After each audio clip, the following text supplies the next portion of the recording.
어머니, 작작 좀 우세요. 죽은 남편이 살아 돌아온대요? 이제 이 집의 주인은 저니까 주제 파악부터 하셔야죠. 어머니가 미쳐야 내가 살아요. 100억, 그거 노인네가 들고 있어봐야 뭐해요? 그냥 조용히 병원 가서 죽을 날이나 기다리세요. 영미야, 네가 내 아들을 죽이고 내 돈을 탐낸 그 대가? 내가 죽기 전에 지옥이 뭔지 똑똑히 보여주마. 평생을 억척스럽게 시장 바닥에서 굴러 일군 재산 100억 원. 80세 최정숙 할머니에게 남은 건 이제 그 돈과 하나뿐인 아들의 차가운 유골함뿐이었습니다. 하지만 아들의 장례식장 향불이 꺼지기도 전 10년 동안 세상 둘도 없는 효부였던 며느리 정영미는 본색을 드러냈습니다. 어머니, 아직도 상황 파악이 안 되세요? 그이가 남긴 빌딩, 땅 그리고 이 집까지 전부 제 명의로 돌리는 서류에 도장 찍으시라고요. 치매 걸려서 아무것도 모르는 노인네를 만들기 전에 말이에요. 며느리는 시어머니를 방 안에 가두고 강제로 약을 먹이며 정신병자로 몰아갔습니다. 100억이라는 거대한 탐욕 앞에 천류는 이미 조각난 지 오래였습니다. 사람들은 말했습니다. 80세 먹은 힘없는 노인이 무엇을 할 수 있겠느냐고. 그저 며느리에게 다 뺏기고 길거리에 나앉아 비참하게 죽어갈 일만 남았다고 말이죠. 하지만 그녀들은 몰랐습니다. 최정숙 할머니가 젊은 시절 빈손으로 100억을 일궈낸 그 독종이었다는 사실을요. 오냐, 영미야, 네가 나를 치매 노인으로 만들고 싶으냐? 그럼 기꺼이 속아주마. 네가 가진 그 알량한 탐욕이 너를 어떻게 파멸시키는지 이 늙은이가 똑똑히 보여줄 테니. 아들의 죽음에 얽힌 충격적인 진실, 그리고 며느리의 상상을 초월하는 악행들. 80세 노모가 설계한 치밀하고도 처절한 복수극이 지금 시작됩니다. 이 영상이 끝나기 전까지 여러분은 단 한순간도 눈을 떼지 못할 것입니다. 하늘도 무심하시지. 80세 노모 최정숙의 생일날 선물 대신 도착한 건 아들 진수의 부고 소식이었습니다. 평생 시장 바닥에서 생선 비린내 맡으며 손톱이 다 닳도록 일해 일군 100억 자산. 그 모든 고생의 유일한 이유였던 아들이 차가운 아스팔트 위에서 숨을 거두었습니다. 장례식장 한 구석, 정숙은 넋이 나간 채 앉아 있었습니다. 눈물조차 말라버린 깊은 주름 사이로 아들의 영정사진만 맺혀 있었죠. 그런데 그 순간 정숙의 귀에 기이한 소리가 들려왔습니다. 어머, 박 의원님 오셨어요? 아유, 이 바쁜 와중에 우리 진수 씨가 평소에 의원님 존경했던 거 아시죠? 네네. 상속 문제는 걱정 마세요. 제가 다 알아서 정리 중이니까요. 남편의 영정 앞에서 손님을 맞이하는 며느리 영미의 목소리. 슬픔에 잠긴 미망인의 목소리라기엔 너무나 또렷하고 심지어는 비즈니스 미팅을 하는 듯한 생기가 돌았습니다. 정숙은 고개를 들어 며느리를 보았습니다. 10년 넘게 어머니 하며 발을 닦아주던 그 착한 며느리가 맞는지 의심스러울 정도로 그녀의 눈빛은 차갑게 빛나고 있었습니다. 장례를 마친 지 사흘째 되는 날 밤, 집안엔 정막만이 가득했습니다. 정숙은 아들의 유품을 정리하려 거실로 나왔다가 서재에서 흘러나오는 영미의 날카로운 목소리에 발을 멈췄습니다. 야, 박 변호사. 서류 준비 다 됐어. 노인네가 제정신일 때 도장 받아야 해. 지금 아들 죽고 정신 나갔을 때가 기회라고. 뭐 100억이 장난이야? 그 노인네. 시장통 출신이라 보통 아니야. 내일 당장 집부터 내 명의로 돌릴 거니까 서류 가지고 와. 정숙은 심장이 내려앉는 것 같았습니다. 10년의 세월, 며느리가 차려준 따뜻한 밥상, 살가운 말 한마디가 모두 200억 유산을 위한 연극이었단 말인가. 정숙은 떨리는 손으로 문고리를 잡았습니다. 당장이라도 문을 박차고 들어가 따지고 싶었지만 정숙은 80년 인생을 허투루 산 노인이 아니었습니다. 지금 들어가면 저 여우 같은 년은 발로 받치며 나를 미친 노네로 몰겠지. 정숙은 숨을 죽이고 방으로 돌아왔습니다. 그리고 어둠 속에서 생각했습니다. 아들의 사고, 과연 우연이었을까? 아들은 운전 베테랑이었습니다. 비 오는 날 그렇게 허망하게 가버릴 아이가 아니었습니다. 다음 날 아침, 영미는 평소와 다름없이 인자한 얼굴로 정숙에게 차를 내왔습니다. 하지만 그 찻잔을 내려놓는 손길이 투박했습니다. 어머니, 어젯밤에 거실에서 누구랑 말씀 나누시더라고요? 진수 씨 부르면서 울고 계시길래 제가 얼마나 놀랐는지 몰라요. 이제 헛것까지 보시는 거예요? 내가 그랬느냐? 기억이 안 나는구나. 거보세요. 어머니, 벌써 치매 증상이 심각하시다니까요. 아유, 이래서 재산 관리는 어떻게 하시려고? 박 변호사님 오셨으니까 일단 이 서류들의 도장부터 찍으세요. 제가 어머니 편안하게 모시려고 정리하는 거니까요. 영미가 내민 서류는 상속 포기각서와 증여 계약서였습니다. 정숙의 눈에 들어온 박 변호사의 얼굴. 20년 넘게 집안의 대소사를 맡아온 그도 영미의 편에 선 듯 고개를 피했습니다. 정숙은 깨달았습니다. 이제 이 집구석에 내 편은 단 한 명도 없구나. 며느리는 나를 치매 노인으로 만들어 산채로 무덤에 보내려 하는구나. 영미야, 네가 내 아들의 피눈물을 닦아주기는커녕 그 피로 잔치를 벌이려 드는구나? 오냐? 네 뜻대로 치매 노인이 되어주마. 하지만 기억해라. 짐승도 제 새끼 건드린 놈은 끝까지 물어뜯는 법이다. 정숙은 떨리는 손으로 도장을 집어들었습니다. 영미의 눈에 탐욕스러운 광기가 서렸습니다.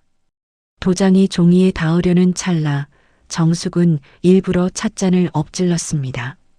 뜨거운 찬물이 서류를 적시고 영미가 비명을 지르며 짜증을 냈습니다. 아이고, 진짜 노인네가 갈 때가 됐나? 왜 이래 정말? 본심을 숨기지 못하고 튀어나온 며느리의 폭언. 정숙은 바닥에 엎드려 서툰 손길로 물을 닦는 척하며 며느리의 슬리퍼 아래 떨어진 낯선 약봉지를 발견했습니다. 아들이 죽기 전 복용하던 상시 약과는 전혀 다른 색깔의 알약. 과연 이 약의 정체는 무엇일까요? 그리고 정숙은 이 지옥 같은 집에서 100억과 자신의 목숨을 지켜낼 수 있을까요? 찻잔이 깨지고 뜨거운 물이 상속 서류를 적시자 며느리 영미의 효부 가면은 완전히 박살났습니다. 80세 시어머니 정숙의 손등에 뜨거운 차가 튀었지만 영미는 시어머니의 화상 따위는 안중에도 없었습니다. 그녀의 눈은 오직 물에 젖어 글자가 번져가는 100억 원대 자산증여 서류에 고정되어 있었죠. 아이씨, 진짜 미쳤어. 노인네가 눈이 멀었나? 손이 고자가 됐나? 박 변호사님, 이거 어떡해요? 인감 도장 찍기 직전이었는데. 아, 사모님. 일단 진정하시죠. 서류야 다시 뽑으면 되니까요. 하지만 어르신 컨디션이 오늘은 좀 안 좋아 보이시네요. 정숙은 바닥에 엎드려 벌벌 떠는 신용을 했습니다. 아이고, 내 정신 좀 봐라. 손에 힘이 없어서 미안하다. 영미야. 정숙의 목소리는 떨리고 있었지만 바닥을 닦는 척하며 그녀의 시선은 영미의 슬리퍼 밑으로 굴러간 파란색 알약에 꽂혔습니다. 아들 진수가 죽기 직전까지 매일 먹던 비타민 통에 들어있던 하지만 전혀 다른 성분의 약. 새벽 2시 온 집안이 죽은 듯 조용해졌을 때 정숙은 침대에서 눈을 떴습니다. 80세 노구의 몸이지만 지금 이 순간 그녀의 정신은 그 어느 때보다 또렷했습니다. 그녀는 고양이처럼 소리 없이 방문을 열고 서재로 향했습니다. 며느리 영미와 박 변호사가 낮에 그렇게 집착하던 진짜 유언장의 행방을 알아야 했습니다. 서재 문틈 사이로 희미한 빛이 새어나오고 있었습니다. 이거야. 진수 씨가 죽기 전에 금고에 넣어뒀던 원본 유언장. 모든 재산은 어머니 최정숙에게 귀속한다고? 흥, 웃기지 마. 이 종이 한 장 때문에 내가 10년을 그 노인네 발 닦아주며 버틴 줄 알아? 사모님, 이건 위험합니다. 필적 감정이라도 들어가면 걱정 마. 내가 이미 감정사 매수해놨어. 이 원본은 오늘 밤으로 태워버릴 거야. 그리고 박 변호사님이 새로 가져온 며느리 단독 상속 서류를 진짜로 둔갑시키면 돼. 노인네는 치매로 몰아서 요양원에 쳐넣으면 끝이야. 누굴 의심하겠어? 서재 밖에서 이를 듣던 정숙은 피가 거꾸로 솟는 기분이었습니다. 아들이 죽기 전 이미 어머니의 노후를 위해 모든 준비를 마쳤다는 사실에 가슴이 찢어졌고 그 지극한 효심을 며느리라는 여자가 불태우려 한다는 사실에 치가 떨렸습니다. 정숙은 품 안에서 조용히 스마트폰을 꺼냈습니다. 손자가 알려준 동영상 촬영 기능. 80세 노인의 손이 떨렸지만 그녀는 입술을 깨물며 문틈 사이로 며느리가 원본 유언장을 찢어 쓰레기통에 버리고 가짜 서류에 도장을 찍는 장면을 담아냈습니다. 그때였습니다. 찍 정숙의 발밑에서 낡은 마룻바닥이 비명을 질렀습니다. 누구야? 거기 누구 있어? 정숙은 혼비백산하여 자신의 방으로 달렸습니다. 심장이 터질 것 같았고 숨이 턱 끝까지 차올랐습니다. 간신히 침대에 누워 이불을 뒤집어 쓴 순간 방문이 벌컥 열렸습니다. 어머니, 안 주무시고 뭐 하세요? 방금 서재 근처에 계셨던 거 아니에요? 영미는 정숙의 침대 머리맡까지 다가왔습니다. 정숙은 눈을 감고 미친 듯이 코를 골며 자는 척을 했습니다. 영미의 차가운 시선이 정숙의 얼굴 위를 훑었습니다. 영미는 정숙의 손에 꽉 쥐어진 스마트폰을 발견하려는 듯 이불 끝을 들쳤습니다. 그때 정숙이 잠꼬대를 하며 소리를 질렀습니다. 아이고, 친수야. 왜 이제 오느냐? 저기 영미가 너를 기다린다. 영미는 움찔하며 뒤로 물러났습니다.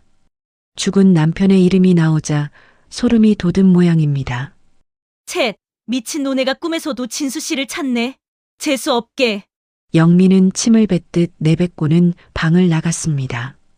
겨우 위기를 넘긴 정숙은 어둠 속에서 눈을 떴습니다. 그녀의 손에는 아까 서재에서 몰래 챙겨 나온 찢어진 유언장의 조각 하나가 들려 있었습니다. 거기엔 아들 진수의 지장과 함께 짧은 문구가 적혀 있었습니다. 어머니, 부디 건강하게. 정숙은 눈물을 삼키며 결심했습니다. 며느리 영미가 100억이라는 독이 든 성배를 마시게 하겠노라고. 그녀가 가장 행복해하는 순간 가장 처참하게 바닥으로 내동댕이 쳐주겠노라고 말이죠. 다음 날 아침 며느리 영미는 아주 특별한 손님을 집으로 초대했습니다. 어머니, 오늘 아주 유명한 정신과 원장님이 오실 거예요. 어머니 건강검진 좀 받으시라고요. 그것은 건강검진이 아니었습니다.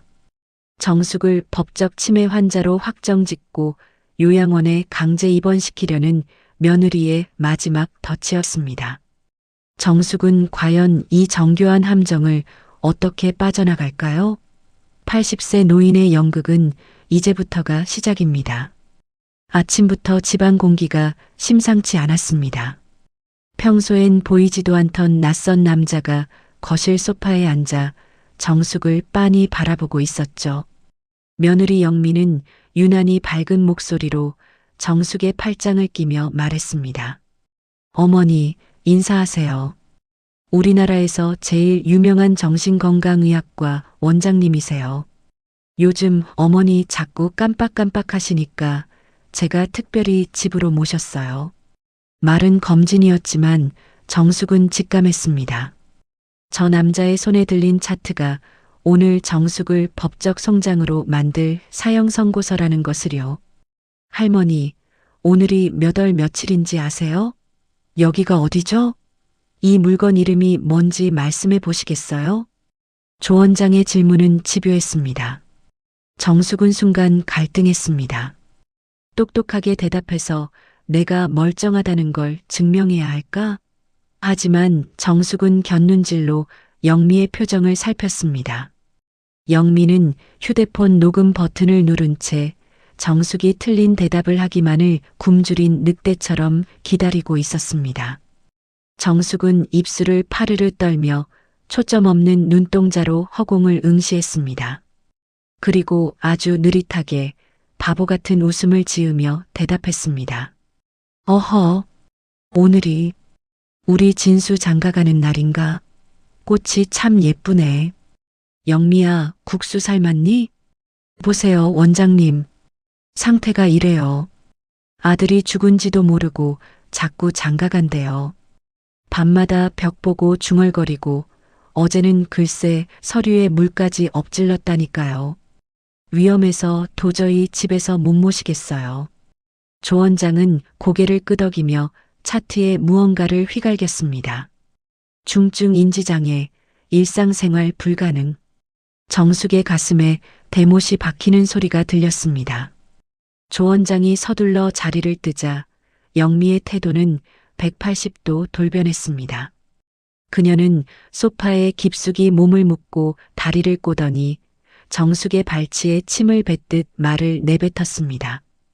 야, 노인네야. 연기 그만해. 너 안 미친 거 알아? 어제 서재 앞에서 쥐새끼처럼 서성거린 거 내가 모를 줄 알았어? 정숙의 심장이 멎는 듯 했습니다. 영미가 다가와 정숙의 멱살을 거칠게 움켜잡았습니다. 80세 노인의 가녀린 목이 영미의 소나기에서 힘없이 흔들렸습니다. 네가 아무리 발버둥 쳐봐야 넌 이제 법적으로 미친년이야. 그 100억? 이제 다 내 거야. 너는 그냥 요양원 구석방에 처박혀서 벽에 똥칠이나 하다가 가라고. 알았어? 우리 진수 씨가 불쌍해서 참아주려 했는데 네가 자꾸 내 인내심을 시험하잖아. 영미는 정숙을 바닥으로 팽개쳤습니다. 차가운 대리석 바닥에 정숙의 뼈마디가 부딪히며 둔탁한 소리가 났습니다. 영미는 정숙의 방문을 밖에서 걸어 잠갔습니다. 배고프면 거기 있는 과자나 처먹어. 오늘부터 밥 없어. 어두컴컴한 방 안 정숙은 거칠게 숨을 몰아쉬며 바닥을 기었습니다. 모욕감이 파도처럼 밀려왔고 아들을 죽음으로 몰아넣었을지도 모르는 저 악마 같은 여자에게 당하고만 있어야 한다는 사실에 피눈물이 흘렀습니다. 하지만 정숙은 울지 않았습니다. 대신 품 안 깊숙이 숨겨두었던 낡은 수첩 하나를 꺼냈습니다. 거기엔 박 변호사조차 모르는 아들의 비밀 비상금 계좌와 정숙이 젊은 시절 장사하며 인연을 맺었던 진짜 내 편들의 연락처가 적혀 있었습니다. 그래, 영미야. 나를 미친년으로 만들었으니 이제 미친년이 어떤 사고를 치는지 똑똑히 봐라. 네가 탐내는 그 100억이 네 목을 조르는 밧줄이 되게 해주마. 그날 밤 정숙은 며느리가 잠든 것을 확인하고 방 안의 스피커폰을 조심스럽게 연결했습니다. 수첩에 적힌 단 하나의 번호. 여보게, 나 최정숙이네. 자네가 진수 대신 내 손발이 좀 되어줘야겠어. 지금 당장 우리 집 뒷마당 장독대 밑을 파보게. 정숙이 말한 장독대 밑에는 무엇이 들어있는 것일까요? 그리고 다음 날 아침 며느리 영미의 비명소리가 온 집안을 울렸습니다. 그녀의 명품 가방 속에 들어있던 100억 원 상당의 부동산 권리증들이 감쪽같이 사라진 것입니다. 도대체 누가 어떻게 그 삼엄한 경비를 뚫고 서류를 가져간 걸까요? 정숙의 본격적인 역공이 시작됩니다. 평온했던 아침을 가른 것은 정영미의 찢어지는 비명이었습니다.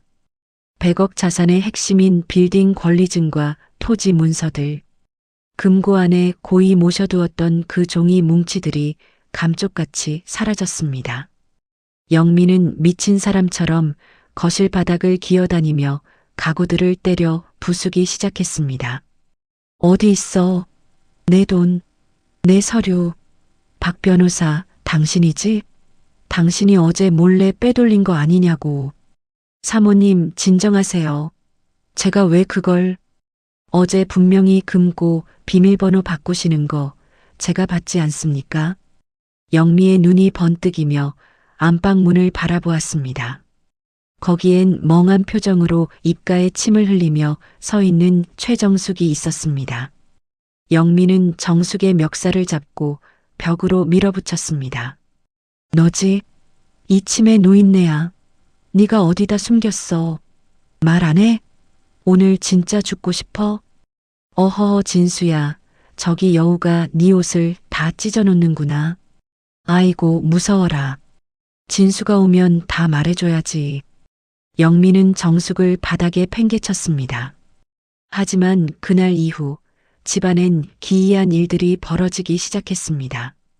영미가 샤워를 하고 나오면 거울에 영미야, 내 돈 내놔라라는 글자가 서리로 맺혀 있거나 죽은 남편 진수가 생전에 즐겨 듣던 클래식 음악이 새벽 3시에 거실 가득 울려 퍼졌습니다.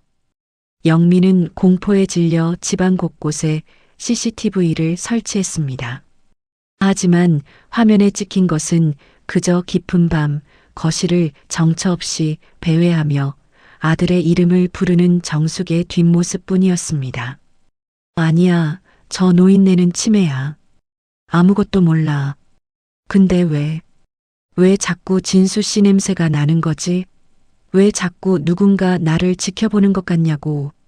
사실 정숙은 며느리가 잠든 사이 치밀하게 움직이고 있었습니다. 낮에는 바보 같은 노인 연기를 했지만 밤에는 아들의 친구이자 보안 전문가였던 민석과 은밀히 연락하며 영미의 정신을 갉아먹는 심리전을 펼치고 있었죠. 정숙은 영미가 먹는 신경안정제통에 아주 미량의 환각 유도 성분을 섞어두었습니다. 며느리가 자신을 치매로 몰려했던 그 수법 그대로 이제 정숙이 영미를 미친년으로 만들 차례였습니다. 식사 시간, 영미는 극도의 불안감 때문에 밥조차 제대로 먹지 못했습니다. 그런 영미 앞에 정숙이 국사발을 내밀며 생긋 웃었습니다. 그 미소는 평소의 바보 같은 웃음이 아닌 무언가 알고 있다는 듯한 섬뜩한 미소였습니다. 영미야, 국 먹어라. 우리 진수가 생전에 너 고생한다고 참 좋아하던 국이다. 근데 고기 맛이 좀 이상하지 않니? 꼭 사람 고기처럼 말이야. 뭐야? 지금 뭐라고 했어? 노인네가 진짜 미쳤나? 어머, 내가 무슨 말을 했니? 영미야, 국수 삶았니? 진수 장가가는 날인데. 영미는 소리를 지르며 식탁을 엎어버렸습니다. 분명히 들었습니다. 방금 전 정숙의 목소리는 치매 노인의 것이 아니었습니다. 그것은 저승에서 돌아온 복수자의 목소리였습니다. 영미는 확인하고 싶었습니다. 저 노인네가 정말 연기를 하는 것인지 아니면 정말 귀신이라도 쓰인 것인지. 영미는 정숙의 팔을 거칠게 잡아 끌어 지하실로 향했습니다. 그래, 어디 끝까지 가보자고. 네가 안 미쳤다면 여기서 버틸 수 있겠어? 오늘 밤은 여기서 아들 귀신이랑 실컷 놀아보라고. 차가운 지하 창고에 갇힌 정숙. 영미는 밖에서 문을 잠그고 비웃으며 사라졌습니다. 하지만 어둠 속에 홀로 남겨진 정숙은 울지 않았습니다. 오히려 차갑게 미소 지었습니다. 그녀의 손에는 지하실 구석, 아들이 죽기 전 몰래 숨겨두었던 진짜 100억 권리증이 들려 있었기 때문입니다. 정숙은 벽면에 숨겨진 작은 통신 장치를 꺼내 들었습니다. 민서가 시작해라. 며느리 가방에 넣어둔 그 선물이 오늘 밤 영미의 숨통을 조일 거다. 그 시각 영미는 자신의 명품 가방 안에서 진동하는 소리를 들었습니다. 가방 안을 뒤지던 그녀의 손에 잡힌 것은 죽은 남편 진수의 피 묻은 핸드폰이었습니다. 그리고 그 화면에는 지금 막 도착한 문자 메시지 하나가 떠 있었습니다. 비명조차 지르지 못한 채 굳어버린 영미. 과연 집 앞에 서 있는 것은 누구일까요? 그리고 정숙의 복수는 어떻게 다음 단계로 진화할까요? 죽은 남편의 핸드폰에서 온 문자. 나 집 앞이야. 문 열어줘. 며느리 영미는 가방을 내던지며 자지러졌습니다. 남편 진수가 죽던 날 분명히 박살난 채 고철 덩어리가 된 걸 확인했던 그 핸드폰이었습니다. 그런데 지금 영미의 손안에서 진동하며 살아 숨쉬고 있었습니다. 이거 아니야. 그럴 리 없어. 진수 씨는 죽었어. 내가 그날 똑똑히 봤단 말이야. 영미는 미친 듯이 현관문을 걸어 잠갔습니다. 하지만 그녀가 간과한 것이 있었습니다. 바로 20년간 집안의 모든 비밀을 공유해온 박 변호사였습니다. 영미가 공포에 질려 거실을 구를 때 어둠 속에서 나타난 박 변호사의 구두 소리가 대리석 바닥을 울렸습니다. 박 변호사는 떨고 있는 영미를 일으켜 세우는 척하며 그녀의 가방 속에 떨어진 핸드폰을 낚아챘습니다. 그의 눈빛은 평소에 충직한 모습이 아니었습니다. 탐욕에 찌든 한 마리의 하이에나 같았죠. 사모님, 정신 차리세요. 죽은 사람이 문자를 보낼 리 없지 않습니까? 누군가 사모님을 노리고 장난을 치는 겁니다. 예를 들면 저 지하실에 갇힌 노인네라든가. 그 노인네가 말도 안 돼. 걔는 지금지 지식도 못 가누는 치매 환자라고. 글쎄요. 제가 오늘 흥미로운 걸 발견했거든요. 사모님이 잠든 사이 어르신이 민석이라는 놈과 통화하는 녹음 파일입니다. 사모님, 우리 계약을 좀 수정해야겠는데요. 100억의 10%가 아니라 50%로 말입니다. 지하실 창고 안 작은 환풍구 사이로 이 대화를 듣고 있던 정숙은 눈을 감았습니다. 박 변호사, 남편이 살아생전 아들처럼 아꼈고 아들 진수도 형처럼 따랐던 그가 결국 돈 앞에 무릎을 꿇은 것이었습니다. 정숙은 그가 며느리를 협박하는 소리를 들으며 인간의 밑바닥을 보았습니다. 박 변호사는 영미를 따돌리고 혼자 지하실로 내려왔습니다. 철문을 여는 기분 나쁜 마찰음이 들리고 손전등 불빛이 어두운 창고 안을 비췄습니다. 구석에 웅크리고 앉아있던 정숙이 고개를 들었습니다. 회장님, 연기하시느라 고생 많으셨습니다. 80 노인네가 보통이 아니시네요. 영미를 미친년으로 몰아가는 솜씨가 아주 예술입니다. 박 변호사, 자네도 결국 그쪽이었나? 내 남편과 아들이 자네를 어떻게 생각했는지 잊었단 말인가? 의리요? 회장님, 죽은 의리가 100억보다 귀합니까? 전 지금 캐스팅 보트를 쥐고 있습니다. 회장님을 치매 환자로 확정지어 영미에게 100억을 넘겨줄지 아니면 회장님 편을 들어 영미를 감옥에 보낼지. 자, 저에게 무엇을 주시겠습니까? 박 변호사는 정숙의 멱살을 잡고 거칠게 흔들었습니다. 그는 정숙의 품 안에 숨겨진 진짜 권리증의 행방을 묻기 위해 고문을 하듯 정숙의 손가락을 비틀었습니다. 80세 노모의 입에서 고통스러운 신음이 터져 나왔습니다. 하지만 그 순간 정숙의 입가에 피 묻은 미소가 번졌습니다. 박 변호사, 자네 뒤를 보게. 무슨 수작을? 박 변호사가 뒤를 돌아보는 찰나 지하실 문을 박차고 들어온 것은 분노로 눈이 뒤집힌 며느리 영미였습니다. 그녀의 손에는 박 변호사가 자신을 배신하고 정숙과 거래하려던 내용을 녹음한 도청기가 들려 있었습니다. 이 비겁한 새끼, 네가 감히 내 돈을 반이나 먹으려고 해? 너랑 저 노인네 둘 다 여기서 못 나가. 철커덩. 지하실 문이 완전히 봉쇄되었습니다. 며느리 영미는 이제 박 변호사와 시어머니 정숙을 한꺼번에 제거하기 위해 지하실에 기름을 붓기 시작했습니다. 100억을 독차지하기 위한 며느리의 최후의 수단. 갇혀버린 정숙과 배신자 박 변호사. 불길이 치솟기 직전의 이 절체절명의 위기에서 정숙은 어떤 선택을 하게 될까요? 지하실 문틈으로 매캐한 연기가 스며들기 시작했습니다. 며느리 영미는 100억 유산을 독차지하기 위해 시어머니 정숙과 배신자 박 변호사를 산채로 구워 죽이려 기름을 부었습니다. 철문 밖에서 들리는 영미의 광기 어린 웃음소리. 잘 가요 어머니. 박 변호사님도 거기서 을이나 지키면서 타 죽으라고요. 사모님, 영미 씨, 문 열어. 내가 다 잘못했어. 제발, 제발 살려줘. 박 변호사는 문을 두드리며 울부짖었지만 정숙은 달랐습니다. 80세 노모의 눈에는 죽음의 공포 대신 서늘한 생존의 본능이 번뜩였습니다. 그녀는 지하실 구석 아들 진수가 어린 시절 숨바꼭질하며 드나들던 낡은 배수구를 떠올렸습니다. 이봐, 박 변호사. 살고 싶으면 당장 저 선반 치우고 바닥을 파게. 아들이 만들어둔 비상구가 있어. 가까스로 지하실을 탈출해 정원 밖으로 기어 나온 정숙. 온몸은 진흙과 그 으름으로 범벅이 되었고 숨은 턱 끝까지 차올랐습니다.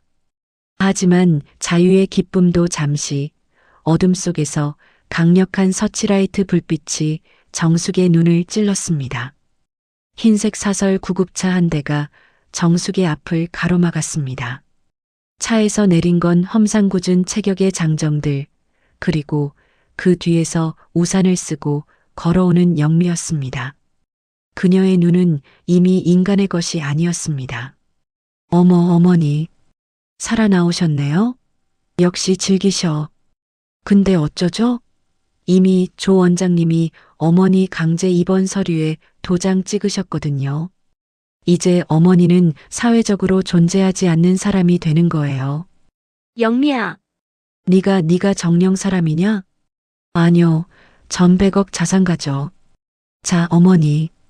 편안하게 모셔라. 절대로 혀 깨물지 못하게 입 막고 손발 확실히 묶어. 장정들이 정숙을 짐짝처럼 들어올려 구급차 안으로 던졌습니다. 정숙은 저항하려 했지만 80세 노인의 힘으로는 역부족이었습니다. 차 문이 닫히는 순간 영미는 창문에 얼굴을 들이밀며 속삭였습니다. 거기 가면 죽어서나 나올 거예요. 아니, 시체도 못 나올걸요? 구급차는 빗길을 뚫고 산속 깊은 곳에 있는 무허가 요양원으로 향했습니다. 입엔 재갈이 물리고 손발이 묶인 채 흔들리는 차 안. 정숙은 눈을 감고 집중했습니다.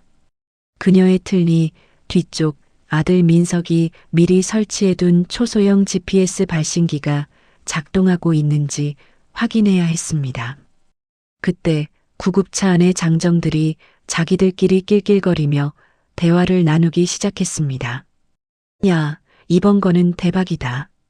그 며느리라는 여자 입금 화끈하게 하던데 노인네 도착하자마자 영양제 한 대 놓고 영원히 재워버리래. 불쌍하긴 하네. 근데 어쩌겠냐. 돈이 깡패지. 근데 저 뒤에 따라오는 검은색 세단은 뭐야? 아까부터 계속 붙는데? 정숙의 눈이 번쩍 뜨였습니다. 왔구나. 그녀가 미리 연락해둔 진짜 조력자들이었습니다. 갑자기 구급차가 크게 요동치며 급브레이크를 밟았습니다.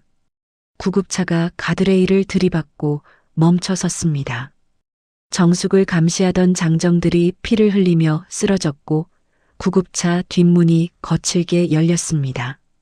쏟아지는 빗줄기 사이로 검은 우산을 쓴 남자가 나타났습니다. 민서가 왔느냐? 회장님, 늦어서 죄송합니다. 아드님과의 약속, 이제 제가 지키겠습니다. 그런데 회장님, 며느리 정영미가 지금 박 변호사랑 손잡고 어머니 사망 신고를 접수하러 주민센터로 갔답니다. 살아계셔도 법적으로 죽은 사람이 될 위기입니다. 사망 신고, 살아있는 시어머니를 법적으로 죽여서 모든 재산을 당장 가로채려는 영미의 최종 단계였습니다. 정숙은 젖은 옷을 털어내며 일어섰습니다. 그녀의 눈빛은 이제 슬픔을 넘어선 잔혹한 복수자의 것이었습니다. 그래, 사망 신고라. 그럼 나는 유령이 되어 그년의 숨통을 끊어주마. 민서가 당장 그곳으로 가자. 법적으로 죽은 자가 벌이는 산자를 향한 복수. 이제 정숙은 그림자 속에서 영미를 파멸시킬 준비를 마쳤습니다. 과연 주민센터에 나타난 죽은 시어머니의 모습에 영미는 어떤 반응을 보일까요? 구급차 사고 현장에서 가까스로 구출된 80세 노모 정숙. 하지만 안도의 한숨을 내쉴 틈조차 없었습니다. 조력자 민석의 핸드폰 너머로 들려온 소식은 가히 충격적이었습니다. 며느리 영미가 위조된 의사의 사망 진단서를 들고 구청에 나타났다는 것. 지금 이 순간 서류에 도장이 찍히는 찰나 최정숙이라는 인간은 세상에서 증발합니다. 죽지 않았으나 죽은 자가 되고 100억의 재산은 고스란히 살인마 같은 며느리의 소나기로 넘어가는 법적 사형 선고가 내려지기 직전이었습니다. 민서가 밟아라. 내 숨이 끊어지기 전에 전현의 손목을 먼저 분질러야겠다. 구청 민원실. 영미는 검은 상복을 입고 손수건으로 눈물을 훔치며 가증스러운 연기를 펼치고 있었습니다. 흑흑. 어머니가 평소 지병이 깊으셨는데 아들을 잃은 슬픔을 못 이기시고 결국 여기 병원에서 떼어준 사망 진단서예요. 빨리 처리 부탁드려요. 장례를 치러야 해서요. 공무원이 서류를 훑어보는 동안 영미의 입가엔 비릿한 미소가 번졌습니다. 100억? 이제 5분만 지나면 그 거대한 숫자가 온전히 자신의 이름 아래 놓이게 됩니다. 하지만 그 순간 구청 자동문이 거칠게 열리며 흙탕물 범벅이 된 노파가 나타났습니다. 이게 누구 맘대로 내 제사를 지낸다는 게냐? 이 불효시 같은 년아. 민원실 안의 모든 눈동자가 정숙에게 쏠렸습니다. 영미의 얼굴은 순식간에 백지장처럼 질렸습니다. 분명 지하실에서 태워 죽이려 했고 실패하자 납치해서 깊은 산속으로 보냈던 노인네가 귀신처럼 살아서 제 발로 걸어 들어온 것입니다. 아니야. 저 노인네 치매예요. 정신병자라고요. 원장님, 이 노인네 당장 끌어내세요. 영미는 미리 매수해둔 사설 구급차 장정들을 불러 정숙을 강제로 끌어내려 했습니다. 하지만 정숙은 품 안에서 젖은 봉투 하나를 꺼내 공무원의 책상 위에 내동댕이 쳤습니다. 이걸 보게. 이건 내 아들 진수가 죽기 전 며느리 몰래 내게 맡긴 진짜 유언장과 내 인감도장이네. 그리고 여기 내 핸드폰 녹음기를 들어봐. 전현이 나를 죽이려 모의한 증거가 다 들어있어. 공무원이 당황하며 서류를 확인하는 사이 영미는 눈이 뒤집혀 정숙의 목을 조르려 달려들었습니다. 죽어. 그냥 죽으란 말이야. 내 100억. 네가 뭔데 방해해. 수많은 시민들이 보는 앞에서 며느리의 광기가 폭발했습니다. 하지만 정숙은 피하지 않았습니다. 오히려 영미의 귓가에 대고 낮게 속삭였습니다. 영미야, 이제 시작이다. 내가 내 아들을 죽였지? 그날 밤 블랙박스 내 손에 있다. 블랙박스라는 말에 영미의 손이 파르르 떨리며 멈췄습니다. 아들의 사고사. 단순 빗길 사고로 위장되었던 그 죽음의 진실이 담긴 결정적 증거가 정숙의 손에 있다는 뜻이었습니다. 그때 구청으로 경찰차 사이렌 소리가 울려 퍼졌습니다. 조력자 민석이 미리 신고한 경찰들이 들이닥친 것입니다. 정영미 씨, 존속 살해 미수 및 사문서 위조 혐의로 긴급 체포합니다. 영미는 수갑이 채워진 채 끌려가면서도 정숙을 향해 저주를 퍼부었습니다. 노인네야, 내가 감옥에서 나오면 넌 끝이야. 그 블랙박스 절대 못 찾을 줄 알아. 하지만 정숙은 차갑게 미소 지으며 자신의 틀니 뒤에 숨겨진 칩을 만졌습니다. 사실 블랙박스 영상은 아직 완벽히 복구되지 않았습니다. 정숙은 오직 며느리의 유죄를 확신하고 던진 낚시였던 것이죠. 그런데 경찰차에 올라타던 영미를 지켜보던 정숙의 눈에 낯선 인물이 포착되었습니다. 영미의 뒤에서 몰래 미소 짓고 있는 사람. 그는 다름 아닌 죽은 아들 진수의 비서였습니다. 저놈이 왜 여기서 웃고 있는 거지? 설마 진수를 죽인 게 영미 혼자가 아니었단 말이냐? 아들의 죽음을 둘러싼 제2의 배신자. 더 거대한 음모가 서서히 베일을 벗기 시작합니다. 며느리 영미가 수갑을 찬 채 경찰차에 실려가던 그 순간 구청 앞 인파 속에서 홀로 기괴한 미소를 짓던 사내가 있었습니다. 죽은 아들 진수의 그림자라 불리던 강 비서. 그는 진수가 가장 신뢰했던 오른팔이었고 정숙 또한 친아들처럼 아꼈던 인물이었습니다. 하지만 그가 영미의 파멸을 보며 짓던 그 미소는 슬픔도 안도도 아니었습니다. 그것은 마치 계획대로라고 말하는 포식자의 비웃음이었죠. 강 비서, 네가 왜 여기서 웃고 있느냐? 네 놈이 진수의 사고날 차량 점검을 맡았던 놈 아니냐? 정숙은 본능적으로 깨달았습니다.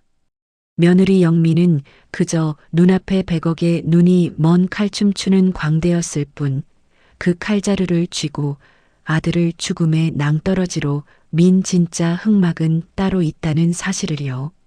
조력자 민석의 도움으로 정숙은 며느리의 감시가 닿지 않는 외곽의 낡은 안가로 몸을 숨겼습니다.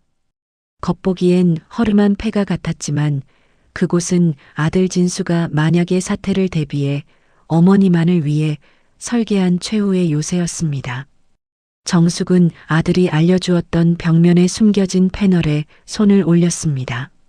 지문 인식과 함께 철문이 열리자 그 안에는 현금 뭉치와 함께 낡은 금고 하나가 놓여 있었습니다. 진수야, 네가 이 애미를 위해 이런 것까지 준비해뒀단 말이냐? 이 멍청한 놈아, 돈보다 네 목숨이 귀한 것을 왜 몰랐어? 금고 속에서 나온 것은 100억 원의 재산 목록보다 더 충격적인 물건이었습니다. 바로 강 비서와 며느리 영미가 은밀하게 주고받은 불륜 현장 사진, 그리고 아들의 자동차 브레이크를 고의로 고장내는 장면이 담긴 홈캠 영상 칩이었습니다. 진수는 이미 알고 있었습니다. 아내와 자신의 비서가 공모하여 자신을 죽이려 한다는 것을요.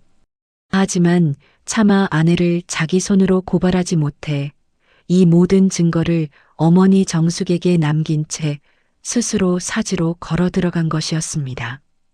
그때 안가의 문이 거칠게 열렸습니다. 민석이 당황한 기색으로 뛰어들어왔습니다. 회장님, 큰일 났습니다. 강 비서 그놈이 구치소에 있는 영미를 면회 가서 협박하고 있답니다. 영미가 가진 지분을 넘기지 않으면 아드님 사고의 모든 책임을 영미에게 다 뒤집어 씌우겠다고요. 정숙의 눈에 서늘한 안광이 서렸습니다. 배신자들끼리 서로의 목을 물어뜯기 시작한 것입니다. 100억이라는 거대한 고깃 덩어리를 두고 늑대들이 분열하기 시작했습니다. 정숙은 금고에서 꺼낸 영상칩을 꽉 쥐었습니다. 민서가 박 변호사에게 연락해라. 그놈이 박쥐라면 이번엔 제대로 된 주인을 섬기게 해줘야지. 영미에게 전해라. 살고 싶으면 강 비서 그놈의 목줄을 내게 가져오라고. 정숙은 더 이상 도망치는 노인이 아니었습니다. 그녀는 이제 100억의 재산과 아들의 복수라는 두 자루의 칼을 쥔 사냥꾼이었습니다. 같은 시각 구치소 면회실. 유리창 너머로 강 비서를 마주한 영미는 사르르 떨리는 손으로 전화기를 들었습니다. 네가 어떻게 나한테 이래? 우리가 같이 진수 씨를. 사모님, 진수 씨 죽인 건 사모님 손이잖아요. 전 그냥 차만 좀 만졌을 뿐이지. 이제 선택하세요. 100억 포기하고 감옥에서 썩을지 아니면 깔끔하게 넘기고 해외로 튈지. 강 비서가 일어서려는 찰나 면회실 스피커에서 제3자의 목소리가 흘러나왔습니다. 강 비서, 내 아들 차가 참 잘 굴러가더냐? 얼어붙은 강 비서와 영미. 정숙은 이미 구치소의 보안 시스템까지 해킹하여 그들의 대화를 지켜보고 있었습니다. 80세 노모의 상상을 초월하는 기술력과 자본력의 결합. 둘 다 지옥 갈 준비하거라. 내 아들이 느꼈을 그 공포 그대로 돌려주마. 과연 정숙은 구치소 안의 영미를 어떻게 조종하여 강 비서를 파멸시킬까요? 며느리와 시어머니의 기괴한 공조가 시작됩니다. 구치소 면회실에 차가운 유리를 사이에 두고 정숙은 결단을 내렸습니다. 며느리 영미를 무너뜨리는 건 시간 문제였지만 아들을 죽음으로 몰아넣은 진짜 사냥개, 강 비서를 잡기 위해선 더 큰 미끼가 필요했습니다. 정숙은 다시 허리를 굽혔습니다. 초점 없는 눈동자, 입가에 번진 바보 같은 웃음. 100억 자산가 최정숙은 죽고 다시 치매 놓인 최정숙이 세상 밖으로 걸어 나왔습니다. 강 비서는 정숙이 안가에서 탈출해 다시 집으로 돌아왔다는 소식을 듣고 비릿한 미소를 지으며 달려왔습니다.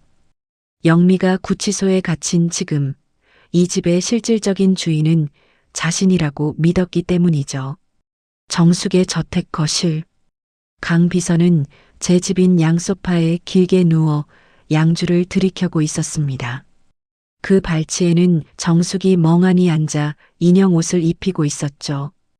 회장님, 진수 형님이 참 불쌍하네요. 평생 모은 돈을 이런 노인네한테 남기려 했다니. 자, 이제 손가락에 힘 좀 써보시죠. 이 위임장에 지장만 찍으면 요양원 특실로 보내드릴게. 영미 그 여우 같은 년이 보내려던 지옥보다는 훨씬 안락할 거야. 어허, 우리 강 비서 술 마시니? 진수가 술 마시면 안 된다고 했는데. 진수 어디 갔니? 장가 간다고 새 옷 입고 나갔는데. 강 비서는 정숙의 멱살을 잡아 억지로 서류 앞으로 끌어당겼습니다. 하지만 그는 몰랐습니다.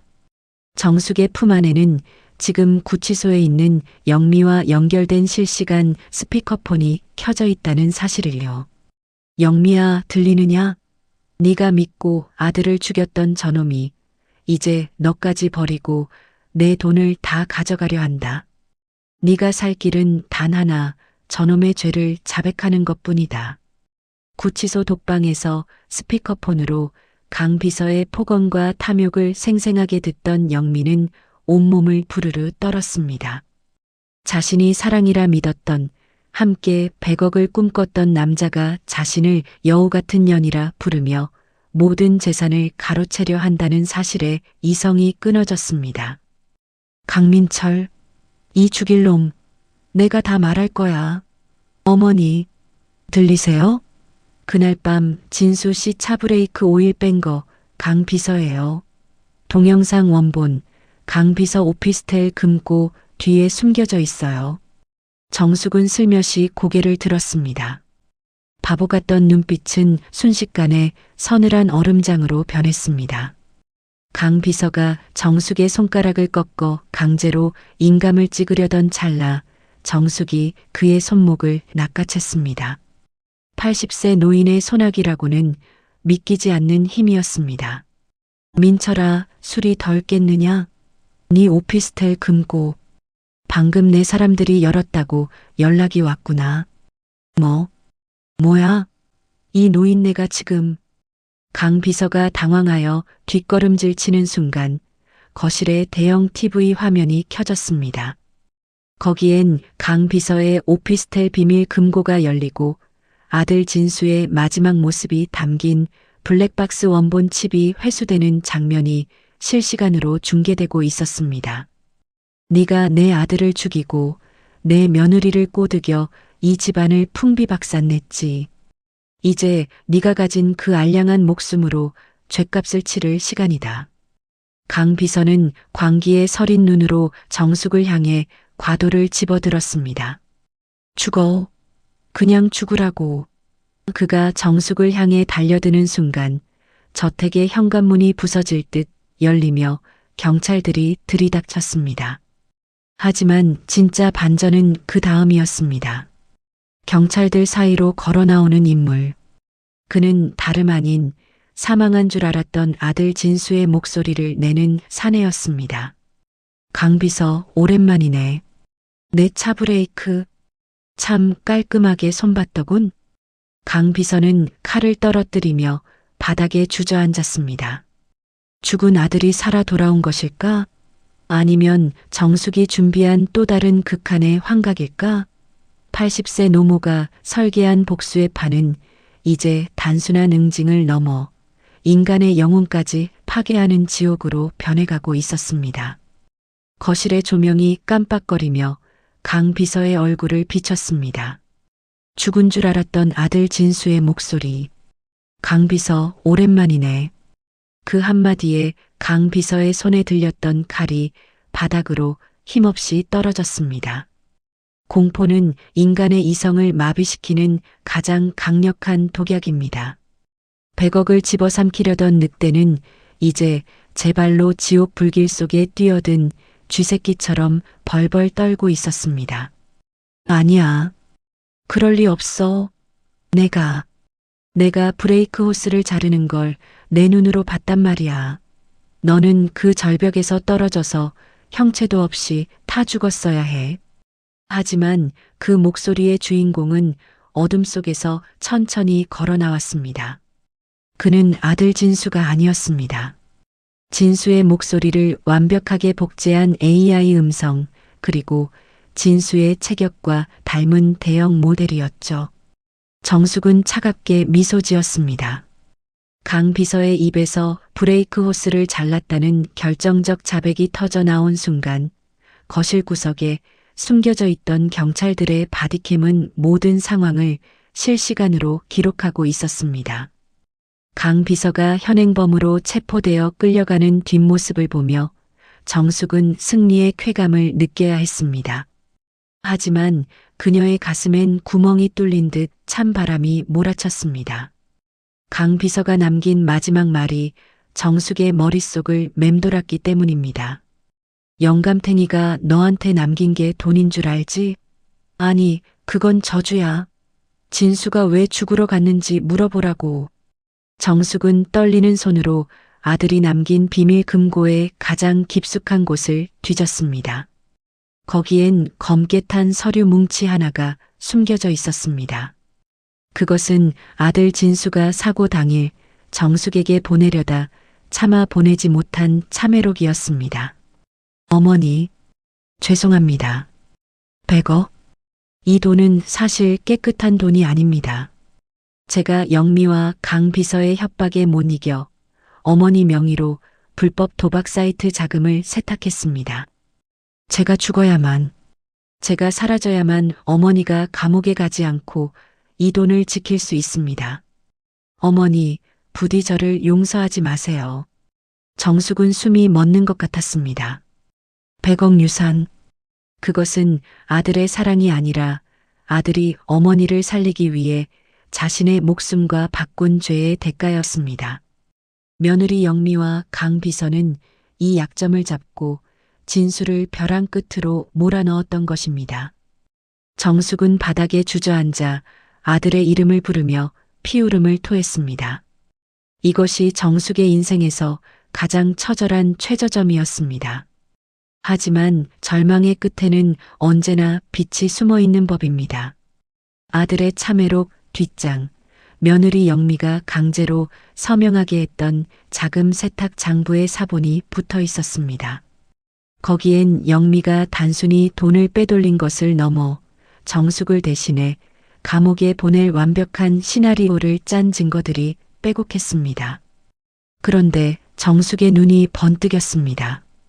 장부의 마지막 페이지, 영미가 결정적으로 실수한 부분이 있었습니다. 자금 세탁의 최종 수혜자가 정숙이 아닌 영미의 숨겨진 내연남이자 이 모든 도박 사이트의 실소유주 김 대표로 되어 있었던 것입니다. 영미야, 네가 내 아들을 죽여서까지 지키려 했던 그놈. 그놈이 네 등에 칼을 꽂았구나. 네가 나를 치매 노인으로 만들려 했지? 이제 내가 너를 세상에서 가장 비참한 배신자로 만들어주마. 정숙은 눈물을 닦고 일어섰습니다. 그녀의 눈빛은 이제 슬픔을 넘어선 신의 심판과도 같은 위엄을 띠고 있었습니다. 정숙은 조력자 민석에게 전화를 걸었습니다. 민석아, 영미가 구치소에서 믿고 기다리는 그놈. 김 대표라고 했나? 그놈의 소재 파악해라. 그리고 영미에게 면회 가서 전해. 네가 사랑한 남자가 지금 네 돈을 들고 공항으로 가고 있다고. 며느리 영미가 목숨보다 아끼던 사랑과 돈. 그 두 가지가 한꺼번에 무너지는 순간 정숙의 진짜 복수가 완성될 것입니다. 구치소 안 영미는 민석이 건네준 사진 한 장을 보고 비명을 질렀습니다.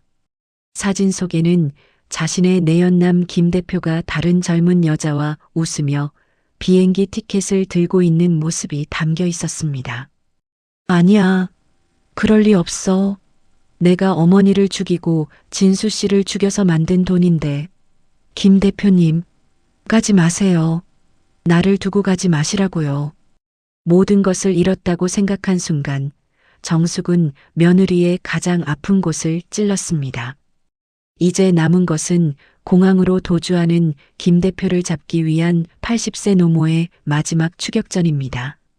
과연 정숙은 이 피 묻은 100억의 저주를 끊어낼 수 있을까요? 구치소 면회실의 차가운 유리병 너머로 며느리 영미의 세상이 무너져 내리고 있었습니다. 100억 유산을 차지하기 위해 시어머니를 죽이려 하고 아들을 사지로 몰았던 그녀. 하지만 그 대가는 처참했습니다.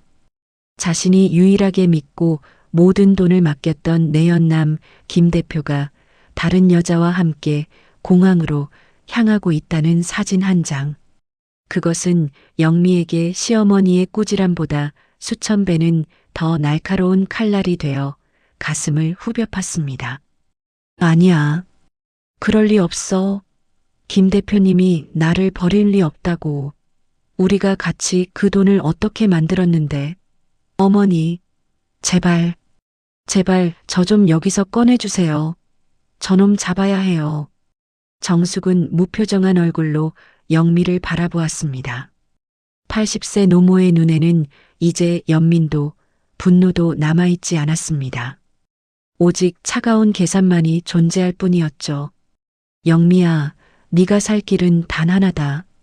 네 입으로 김 대표가 저지른 모든 자금 세탁과 내 아들 진수를 협박한 사실을 증언해라. 그러면 네 목숨줄은 내가 붙여주마. 정숙은 지체하지 않았습니다. 김 대표의 비행기 이륙 시간까지 남은 시간은 단 1시간. 정숙은 조력자 민석과 함께 검은색 세단에 몸을 실었습니다. 그녀의 손에는 아들의 비망록에서 찾아낸 김 대표의 해외 은닉 계좌 비밀번호와 자금 세탁 장부가 들려 있었습니다. 민석아, 공항 보안팀에 연락해라. 김태준이라는 이름으로 예약된 VIP 라운지 손님, 지금 당장 출국 정지시켜. 내 아들 이름으로 걸려있는 횡령건으로 엮어서 말이다. 차는 빗길을 가르며 인천공항으로 질주했습니다. 정숙은 차 뒷좌석에서 태블릿 PC를 조작하며 김 대표의 동선을 체크했습니다.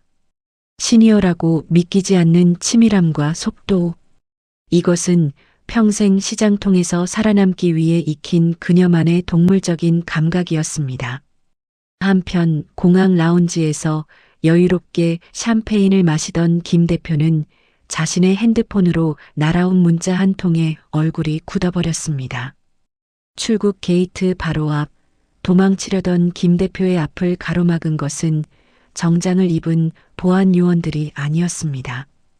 휠체어를 타고 하지만 눈빛만은 호랑이처럼 빛나는 80세 노인 정숙이었습니다. 아? 할망구, 여기까지 쫓아온 거야? 대단하네. 근데 어쩌지? 이미 돈은 다 세탁돼서 내 해외 계좌로 들어갔어.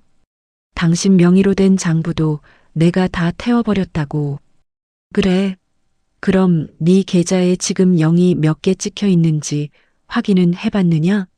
내 아들 진수가 죽기 전 니놈이 돈을 빼갈 걸 대비해 계좌에 백도어를 심어놨더구나.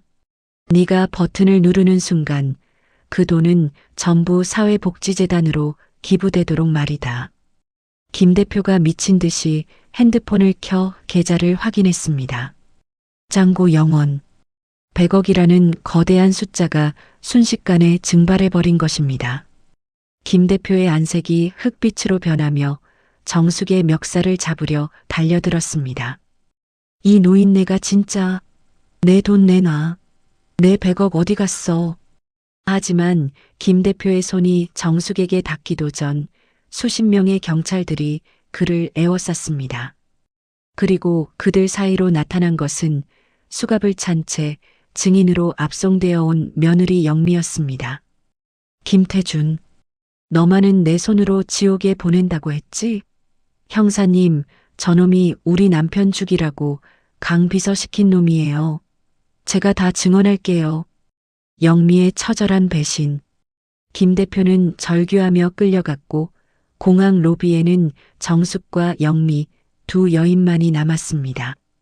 정숙은 자신을 원망스럽게 바라보는 영미에게 다가가 귀속말로 속삭였습니다. 영미야, 이제 네가 사랑했던 남자는 갔다. 이제 네가 저지른 죄값을 치를 차례다. 그런데 말이다. 네가 모르는 게 하나 더 있더구나. 정숙의 눈빛에 다시 한번 소름 끼치는 반전이 감돌았습니다. 내 아들 진수가 사고 나던 날, 그 차에 타고 있던 게 정말 진수뿐이었을까? 영미의 눈동자가 공포로 커졌습니다. 아들의 죽음 뒤에 숨겨진 또 다른 탑승객의 정체. 과연 정숙이 숨기고 있는 마지막 진실은 무엇일까요? 복수의 수레바퀴는 이제 멈출 수 없는 종착역을 향해 달려가고 있었습니다. 대한민국을 뒤흔든 100억 상속녀의 시어머니 살해 미수 사건. 법정의 문이 열리고 휠체어에 앉은 80세 노모 정숙이 들어서자 방청석은 물을 끼얹은 듯 조용해졌습니다. 피고인석에는 한때 효부를 연기했던 며느리 영미와 그녀의 내연남이자 흑막인 김 대표가 수의를 입은 채 서로를 죽일 듯 노려보고 있었죠. 오늘 이 법정은 단순히 죄를 묻는 자리가 아니었습니다. 정숙이 지난 수개월 동안 치매 노인을 연기하며 모아온 뱀 같은 인간들의 탐욕을 단칼에 베어낼 단두대였습니다. 재판이 시작되자 김 대표 측 변호인은 비열한 미소를 지으며 정숙을 몰아세웠습니다. 재판장님, 피해자 최정숙 씨는 중증 인지장애, 즉 치매 환자입니다. 그녀가 제출한 증거와 녹취록은 망상에 의한 조작일 가능성이 큽니다. 박 변호사님, 증인석에서 증언해 주시죠. 최정숙 씨의 정신 상태가 어떠했습니까? 돈에 매수되어 영미와 김 대표 사이를 오가던 박 변호사가 증인석에 섰습니다. 그는 정숙의 눈을 피하며 떨리는 목소리로 거짓을 뱉어냈습니다. 네. 어르신은 밤마다 죽은 아들을 찾으며 헛것을 보셨고 제게 100억을 줄 테니 며느리를 죽여달라고 사주까지 하셨습니다. 방청석이 술렁였습니다. 영미는 회심의 미소를 지으며 정숙을 비웃었죠. 하지만 그 순간 정숙이 휠체어에서 천천히 몸을 일으켰습니다. 80세 노인이라고는 믿기지 않는 고든 자세와 서늘한 눈빛. 박 변호사, 자네 내 남편 장례식 날 내게 건넸던 그 검은 서류 가방. 거기엔 뭐가 들어있었는지 기억하나? 박 변호사의 얼굴이 순식간에 흑빛으로 변했습니다. 정숙은 품 안에서 USB 하나를 꺼내 재판장에게 제출했습니다.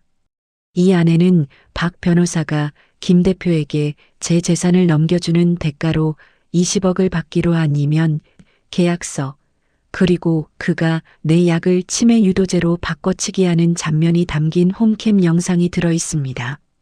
박 변호사, 자네가 나를 미친 노네로 만드는 동안 나는 자네의 영혼을 털고 있었네. 박 변호사가 경관들에게 끌려나가는 아수라장 속에서 정숙은 며느리 영미를 똑바로 응시했습니다. 이제 앞에서 던졌던 그 충격적인 질문에 답할 시간이었습니다. 영미야, 네가 내 아들 진수를 죽이려고 브레이크를 고장냈지? 그런데 말이다. 그날 진수가 누구를 태우고 그 절벽길을 갔는지 정말 몰랐느냐? 무슨 소리예요? 진수 씨 혼자 골프 치러 가던 길이었잖아요. 정숙은 재판장의 대형 화면에 복구된 블랙박스 영상을 띄웠습니다. 화질은 낮았지만 보조석에 앉아 있는 누군가의 형체가 선명하게 보였습니다. 그날 보조석에 타고 있던 건 네가 7년 전 죽었다고 거짓말하고 입양 보냈던 네 친아들이었다. 법정은 비명소리와 함께 마비되었습니다. 영미가 100억 자산가 집안에 시집오기 위해 숨겼던 과거, 그리고 그 비밀을 알게 된 진수가 아이를 데려오려다 영미가 판 함정에 함께 빠졌다는 추악한 진실. 영미는 자신의 탐욕이 낳은 칼날에 자신의 친아들까지 사지로 몰았다는 사실에 미친 듯이 머리를 벽에 찌으며 절규했습니다. 영미와 김 대표에게 무기징역이 구형되는 순간 정숙은 법정을 빠져나왔습니다. 통쾌한 승리였지만 그녀의 손은 떨리고 있었습니다. 그런데 법원 앞 검은 세단 한 대가 정숙의 앞에 멈춰 섰습니다. 뒷좌석 문이 열리고 한 어린아이가 내렸습니다. 사고 차량에서 구사일생으로 구조되어 정숙이 몰래 보호해왔던 영미의 아들, 정숙의 진짜 손주였습니다. 아이를 끌어안은 정숙의 눈에 뜨거운 눈물이 고였습니다. 하지만 감동도 잠시 정숙의 핸드폰으로 의문의 번호에서 영상 메시지 하나가 도착했습니다. 교도소로 이송되는 버스 안 김 대표가 누군가와 은밀하게 수갑을 푼 채 미소 짓고 있는 장면. 회장님, 아직 끝난 게 아닙니다. 김 대표 뒤에 대한민국을 움직이는 더 큰 전주가 있습니다. 민석의 긴박한 목소리. 100억 복수국의 끝인 줄 알았던 이곳은 더 거대한 악의 소굴로 들어가는 입구였습니다. 80세 노모는 과연 손주를 지키고 이 거대한 악의 뿌리까지 뽑아낼 수 있을까요? 법의 심판은 끝난 줄 알았습니다. 무기징역이 확정된 김 대표와 며느리 영미를 태운 호송차가 교도소로 향하던 그 밤, 정숙은 손주를 품에 안고 비로소 아들의 영정 앞에 술 한 잔을 올릴 수 있을 거라 믿었습니다. 하지만 대한민국은 80세 노모의 눈물보다 100억 뒤에 숨겨진 검은 전주들의 권력이 더 강한 곳이었습니다. 한밤중 외곽순환 도로를 달리던 호송차가 의문의 대형 트럭에 들이받쳤습니다. 연기 속에서 방독면을 쓴 괴한들이 나타나 김 대표의 수갑을 풀었습니다. 교도관들은 이미 매수되어 눈을 감았고 김 대표는 비웃으며 어둠 속으로 사라졌습니다. 소식을 접한 정숙은 울지 않았습니다. 아니, 이제 그녀의 눈물샘은 말라버린 지 오래였습니다. 그녀는 떨리는 손으로 아들이 남긴 마지막 검은 연락망을 가동했습니다. 100억이라는 거대한 자산은 이제 단순히 건물을 사고 땅을 사는 돈이 아니었습니다. 그것은 법이 지켜주지 못하는 정의를 집행할 사설 군단의 실탄이 되었습니다. 민서가 시장 바닥에서 구른 놈들, 정보사 출신들, 돈은 상관없다. 며칠 안에 김 대표 그놈 목덜미를 내 앞에 끌어다 놓을 놈들을 모아라. 법이 놓아줬다면 내가 직접 지옥으로 보내주마. 정숙의 저택 지하. 한때 며느리에게 감금당했던 그곳이 이제는 최첨단 관제센터로 변했습니다. 전직 특수부대원들과 해커들이 모여들었습니다. 80세 노모는 휠체어에 앉아 모니터를 응시했습니다. 그녀의 손끝 하나에 수십억의 자금이 움직이며 김 대표의 도주 경로를 차단하기 시작했습니다. 한편 김 대표는 탈출했지만 영미는 버려졌습니다. 호송차 사고 현장에 홀로 남겨진 영미는 뒤늦게 깨달았습니다. 자신이 그토록 사랑했던 남자가 자신을 철저히 미끼로 쓰고 버렸다는 사실을요. 정숙은 민석을 보내 병원에 입원 중인 영미를 찾아갔습니다. 어머니, 그놈이 저를 버렸어요. 제 아들까지 죽이려 했던 놈이 저를 비웃으면서 갔다고요. 영미야, 너를 용서해서 부르는 게 아니다. 네 아들을 살리고 싶다면 네가 김 대표 그놈에게 준 비밀 장부의 암호를 말해라. 그놈의 전주들이 누군지 그 뿌리까지 내가 다 뽑아버릴 테니. 영미는 피눈물을 흘리며 입을 열었습니다. 김 대표 뒤에 숨은 진짜 권력자, 차기 대권 후보와 대기업 회장들이 얽힌 거대한 카르텔의 이름들이 쏟아져 나왔습니다. 100억 자산가 시어머니와 배신당한 며느리, 두 여자의 기괴하고도 처절한 동맹이 흑막의 심장을 겨누기 시작했습니다. 작전 시작 48시간 만에 김 대표의 은신처가 파악되었습니다. 서해안의 어느 밀항 전용 창고, 정숙이 고용한 사설 요원들이 창고를 포위했습니다. 하지만 김 대표도 만만치 않았습니다. 그는 정숙의 진짜 손주를 인질로 잡고 최후의 도박을 걸어왔습니다. 할망구, 네가 보낸 놈들 다 물려. 안 그러면 이 애새끼 네 아들 곁으로 바로 보내버릴 테니까 100억 자산 다 현찰로 바꿔서 가져와. 김 대표 네가 큰 실수를 했구나. 그 아이는 내 손주이기 전에 내 아들 진수의 목숨이다. 목숨을 건 노인네가 얼마나 무서운지 지금 확인시켜주마. 정숙은 휠체어에서 일어나 직접 리모컨의 스위치를 눌렀습니다. 100억의 재산 중 절반을 쏟아부어 미리 매수해둔 김 대표의 도주용 선박. 그 배가 거대한 폭발음과 함께 화염에 휩싸였습니다. 도망칠 곳을 잃은 김 대표의 눈앞에 정숙의 요원들이 연막탄을 터뜨리며 진입하기 시작했습니다. 과연 정숙은 손주를 무사히 구출하고 김 대표의 숨통을 끊을 수 있을까요? 그리고 그 뒤에 숨은 거대 권력과의 마지막 전쟁이 이어집니다. 서해안의 외딴 창고. 김 대표가 도주용으로 준비한 밀항선이 거대한 불길에 휩싸였습니다. 80세 노모 정숙이 50억을 쏟아부어 미리 설치한 폭약이 터진 것이죠. 도망칠 구멍이 막힌 김 대표는 광기에 어린 눈으로 정숙의 손주, 어린 민수를 인질로 잡고 울부짖었습니다. 이 미친 할망구야. 배를 터뜨려. 다 죽자는 거야? 당장 이 꼬맹이 목을 따버리기 전에 저격수들 다 물려. 내 계좌로 100억 입금하라고. 창고 밖 휠체어에 앉아 무전기를 든 정숙의 얼굴은 차가운 석상 같았습니다. 그녀의 곁에는 무장한 사설 요원들이 신호를 기다리고 있었죠.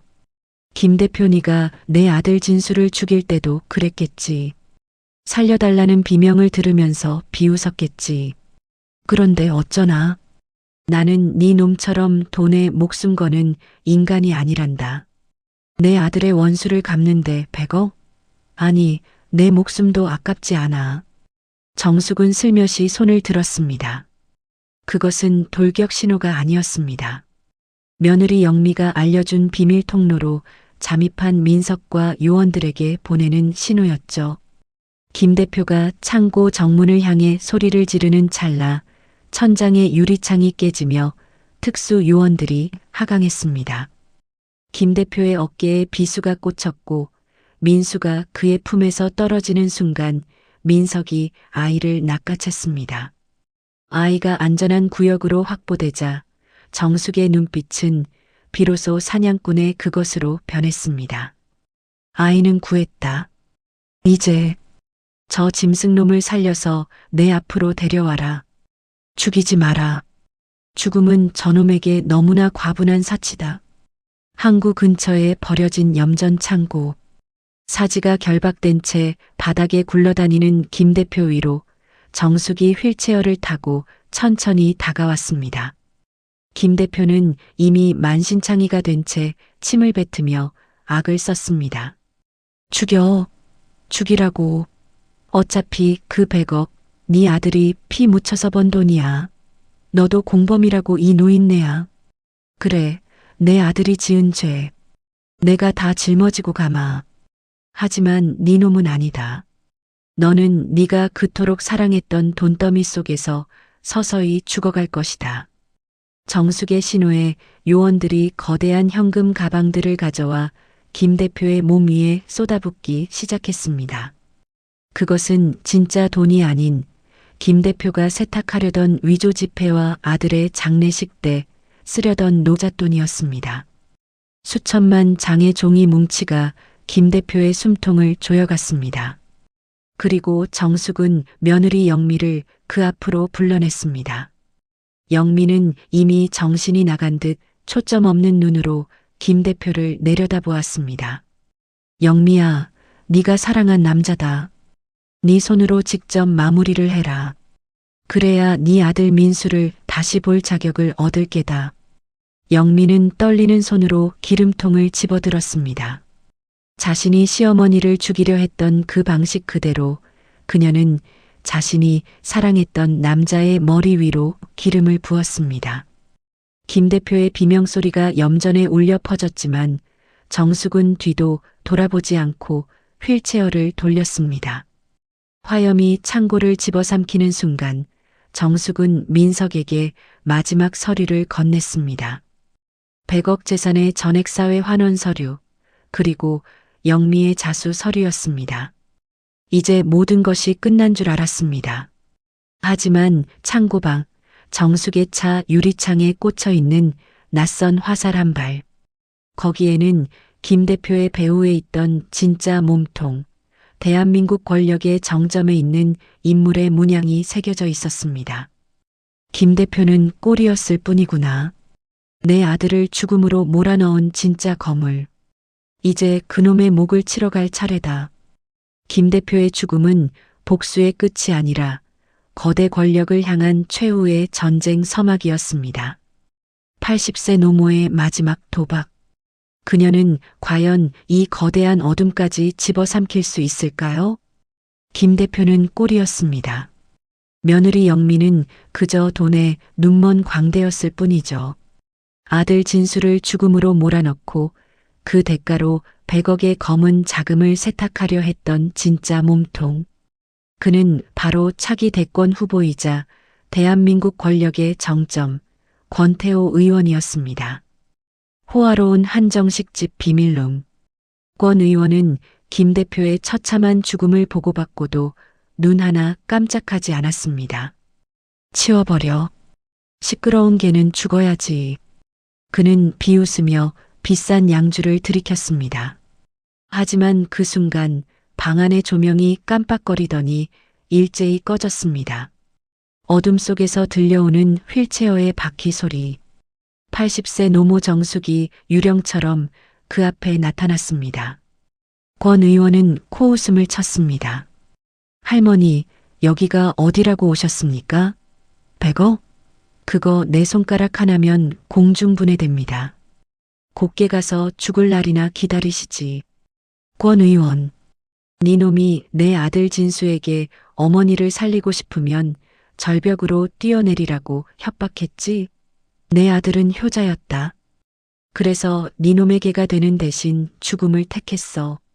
하지만 네가 간과한 게 하나 있다. 80 먹은 노인네가 가진 건 잃을 게 없다는 무서움뿐이라는 걸. 정숙은 품 안에서 낡은 녹음기 하나를 꺼냈습니다. 거기선 권 의원이 김 대표에게 지시한 살인 교사 내용과 해외 비자금 세탁 경로가 생생하게 흘러나왔습니다.